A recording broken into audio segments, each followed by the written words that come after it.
How's it going, guys? I'm your host Korriban Gaming and welcome to the ultimate Charles Martel guide inside of Rise of Kingdoms. So Charles Martel is a infantry based commander inside this game and he has some really good skills. So let us first go through his skills. So his first skill, Shield of Francia, range requirement of 1000.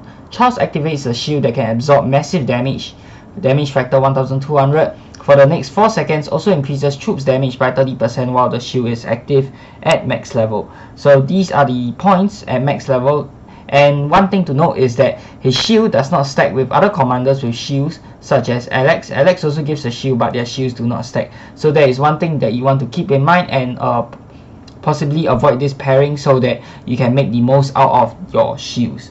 Right, second skill, increase infantry units health and defense by up to 15% at max level, and when expertised, your stat boost goes up to 20% for defense and health, and you also get an increase of march speed by 20%.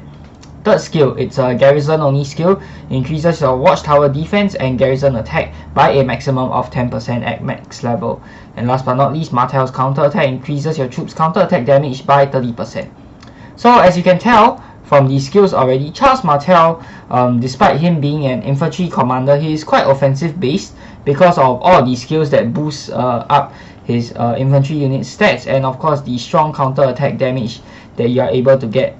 So he gets the damage bonus here, and on top of that you get another 30% counter attack damage bonus. So Charles Martel, I would say he works pretty well with nukers, so we will go through that in a bit. But before that, let us go through the talent builds for Charles Martel.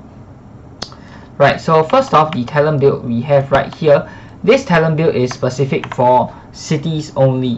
Why cities only? Because you have your nowhere to turn, and you have impregnable as well. You have in adamantine walls, city guardians, and no tie enemy. So some of these skills only work for cities, and the skills are nowhere to turn, no tie enemy, adamantine walls, and city guardian. These 4 skills, they only work for cities, so you want to keep that in mind when building your Charles Martel.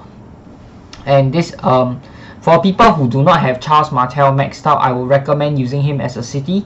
Maybe you can leave it to your Wales with their maxed out Charles Martel for flag defense, but for city defense, for your own city, you can use Charles Martel even if he's not maxed out, because he's such a good commander. As long as you have him properly skilled up, that is the bare minimum for him to be useful is 5511 in my opinion. I screwed up mine and got a 5254, so that is not that great. You should ideally skill up your first 2 skills before you move on to the 3rd and 4th skill for Charles Martel.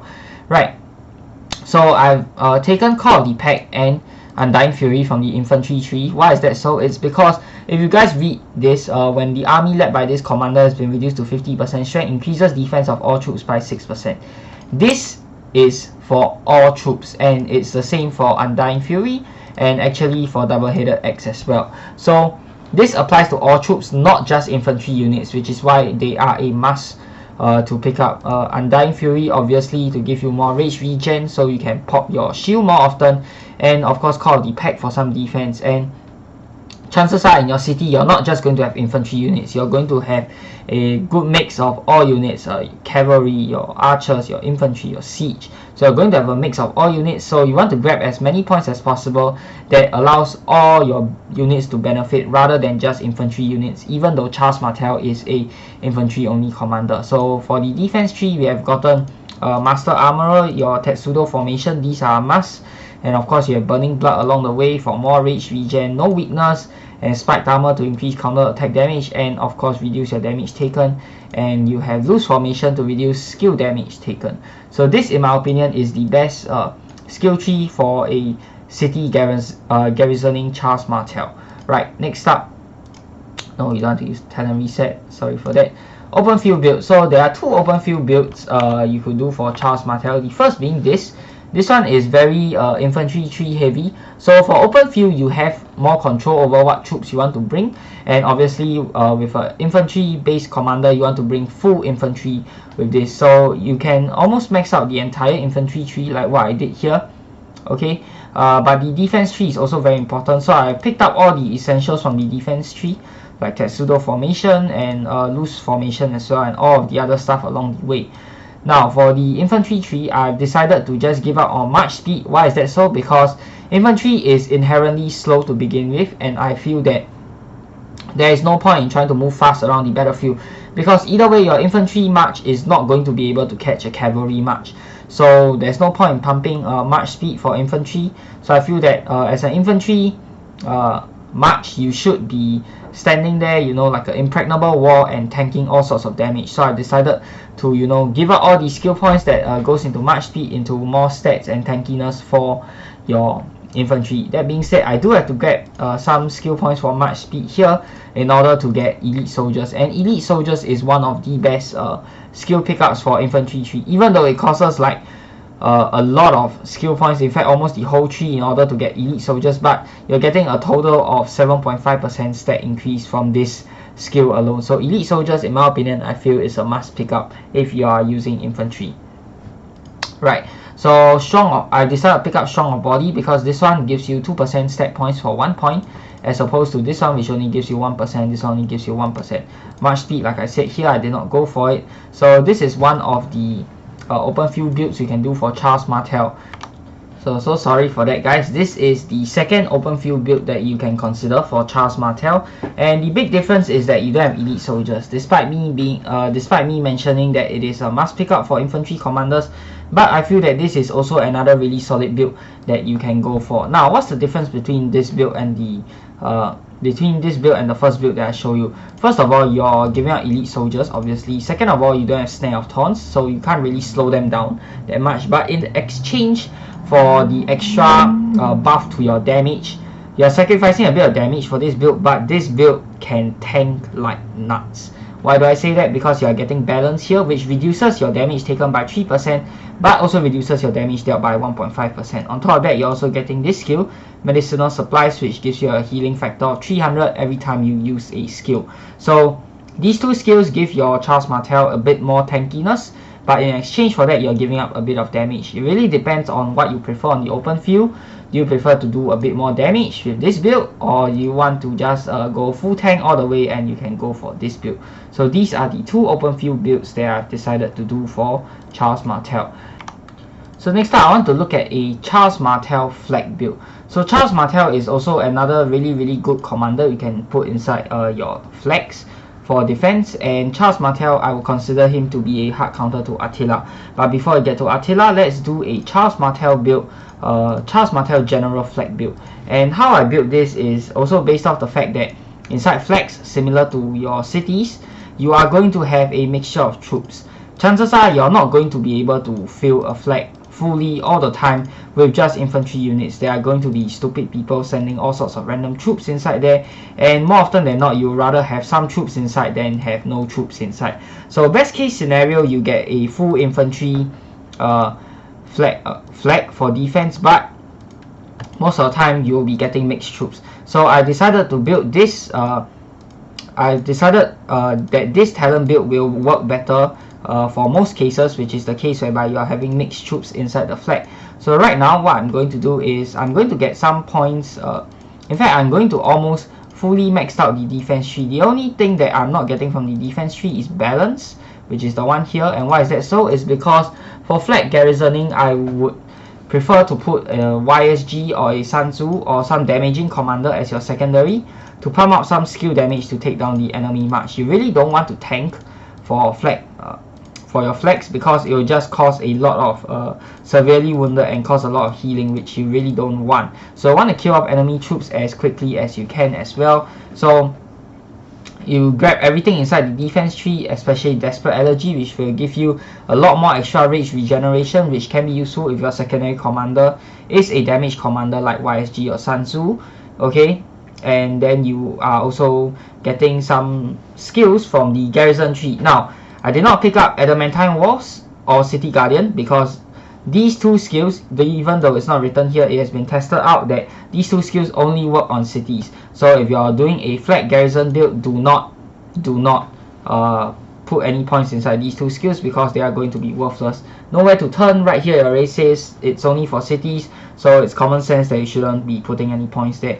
Right. So Call of the Pack, as mentioned earlier, for the case of City Garrison, it works for all troops, so you can put this put points into this as well, and double-headed axe as well as Undying Fury. The only thing is Iron Spear here, which infantry units led by this commander deal an additional 9% damage to cavalry units. That is the only I would say infantry only skill that you have, and of course these small little skills here, but I would still say that it's a good pickup, especially if you're feeling a flag. And people really like to rally with cavalry armies nowadays, whether they rally with Saladin or they rally with Khan or Mina or Cao, you know, all of those. So the final skill build that I have for you guys is a build that is specific to counter Attila rallies. That's right. Why Attila rallies? Because despite the Attila nerf, Attila is still a very strong commander inside of the game, and without the proper builds and the proper commanders to counter him, he is going to get absolutely crazy traits on his rallies. So you really want to not only have the correct commanders when countering him, but at the same time you also want to have the proper skill builds, because you'll be surprised that 1 or 2 points can really make a lot of difference, especially when going up against insane commander like Attila and Takeda. So right here we are going to be, the build is almost the same, except that we are not going to be picking up any of those skill damage reduction, because Attila, Takeda, they do not do skill damage. So instead you are sacrificing those points that you are putting into skill damage reduction into other small little buffs for all of your troops. So the only difference here is you don't pick up loose formation from the defense tree, and you also don't pick up your impregnable from the garrison tree. Instead, those points are going to go into the small little buffs that you can give for the rest of your troops, to make sure that there are no points wasted when you are garrisoning against an Attila Takeda rally. Now this is only specific to Attila Takeda. Against normal rallies, you would be better off picking up all these loose formation and the skill damage reduction skills. But if you're just facing Attila Takeda rallies alone, then I would say that this talent tree is the best talent tree when defending against Attila and Takeda. And that is basically it for the talent builds. Oh, I almost forgot, one more point goes into here. Right. So this is the talent tree you want when defending against Attila Takeda rallies. And that is basically it for the talent builds for Charles Martel and the different scenarios you can use him in. So you can see I've mentioned so many different scenarios you can use him in. Open field, you have 2 different builds. City, you have 1 build. Flag garrison, you have 1 build. And against Attila Takeda, you have 1 build. So you have 5 different builds and 5 different users for Charles Martel. Right, so now let's see what we can pair him with. So for open field, most people like to pair him with Richard Charles. For using Richard as the primary commander, you can switch both around. I don't think it makes much of a difference, but people just prefer to do Richard first, then Charles Martel secondary. Now you should not be pairing him with Alexander because the shields don't stack. Other legendary commanders you can pair him with. You can pair him with Constantine. Is really good as well for open field, but I prefer to have a Charles Martel paired with something else and another separate Constantine paired with something else, as opposed to putting them both together. But if you really want to put them both together, then you can go and do so. Another really good pair is Guan Yu and Charles Martel. You obviously want to put Guan Yu as the first commander, because that will make sure that you get maximum damage from his skill damage. And then you want to put Charles Martel as secondary commander. Why is that so? Because for his expertise skill. So if your Guan Yu's expertise, you definitely want to pair him with Charles Martel as secondary. Why is that so? Because when Guan Yu gains a skill, gains a shield, he also increases his active skill damage by 15% for 3 seconds. So it's an extra 15% skill damage on Guan Yu if you have him expertise and you pair him with a Charles Martel. Right. For a free-to-play player, you might not have more than 1 max legendary commander, and I understand that. So if you're a free-to-play player, you can pair him with Sun Tzu, because Sun Tzu is really good for his not only for his skill damage that he can do AoE on the field, but also the fact that he can stack the rage regen really quickly because of this skill. He gains an additional 50 rage for each target hit by his first skill, and his first skill can hit up to 5 targets. So that is a maximum of 250 rage regen. You can pair with Sun Tzu for both open field and also for garrisoning, especially if you don't have a max YSG. Okay, so another commander you can pair with is Yuji, though I don't really like this pair that much. I prefer him with Sun Tzu, but you can pair him with UG as well, because UG is also another nuking commander, and you can see here Charles Martel boosts damage and counter attack damage, so he works really well in nuking commanders. And of course, the best possible pair that you can pair him with is for Garrison, in my opinion, is of course with YSG as secondary, because YSG just pumps out an insane amount of skill damage, and it basically makes it such that your enemies don't want to surround your city or your flag when you have a YSG as a secondary. Now, another commander you can pair him with that I don't have yet is Wu Zetian. Why is that so? Because Wu Zetian is also a really good garrison commander. This is only for garrisoning cities and flags. Obviously, you don't want to pair him with Wu Zetian for open field. So Wu Zetian can silence the target, it can heal and deal damage as well. So it's a really good pair.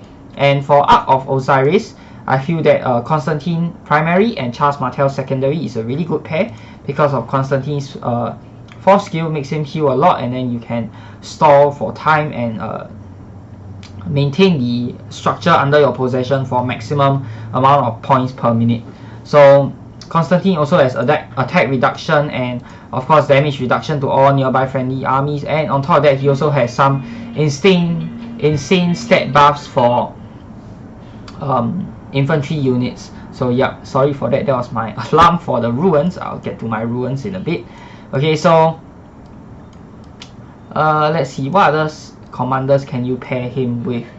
So against Attila Takeda, your best bet would also be to put Constantine primary and Charles Martel secondary. I would not recommend Wu and Charles Martel if you're defending against an Attila Takeda rally, because Wu is more suited for swarming and skill damage reduction, not so much suited for Attila Takeda, which doesn't do any skill damage. So Constantine Charles Martel is a really good counter to Attila Takeda. You can pair him with Richard II, though I find that Constantine with Charles Martel works much better for garrisoning against Attila Takeda. And yeah, that is basically it for the Charles Martel Ultimate Guide. Hope you guys have enjoyed. If you have, be sure to give it a thumbs up, and of course subscribe to this channel if you'd like to see more of future Rise of Kingdoms Commander guides. And till the next time, I'm your host Korriban Gaming. Peace out.